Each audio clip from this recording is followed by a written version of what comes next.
In a tiny village up the Congrijal Valley of Honduras lives Minor Mendez, a young disabled boy who for many years of his life was unable to go to school. Because of his learning disabilities, Minor is one of many children from poor and marginalized areas of Honduras that are neglected by the government.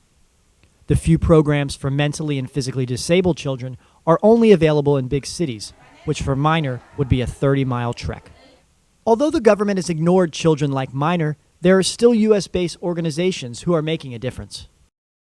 Mundo works in along the northern coast of Honduras. Our mission is to promote dignity, community, and self-sufficiency to rural and marginalized communities. We work primarily, like I said, in education, health, and economic development.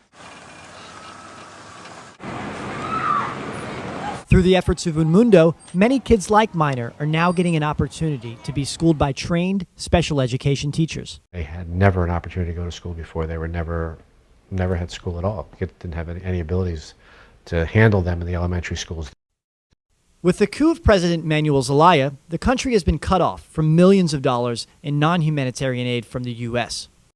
As the third poorest country in the Western Hemisphere, Honduras can ill afford to lose international funding, and this is putting a strain on the already suffering educational system.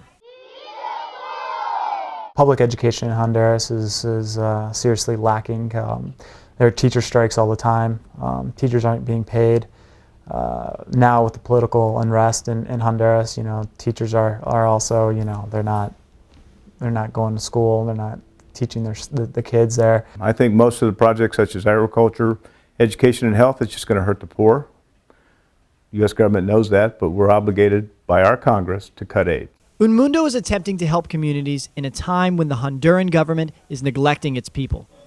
Members of Mundo hosted a fundraising benefit in North Carolina to raise money for a new library where kids can learn without relying on the educational system. The majority of the funds from this benefit will probably be allocated towards our library project. I was talking to one of the fathers. He said, this is so important, this is a way that we can educate ourselves without the government having to be involved. We heard about Mundo from people in our local community and heard about the work that they're doing there, and we just felt like it was something that we could do as a family to give back to other families. The benefits are a way to educate people and to engage them for one night. Although the benefit aimed at funding the library project, it focused on bringing people together and appreciating other cultures. Goetz, Durham, North Carolina.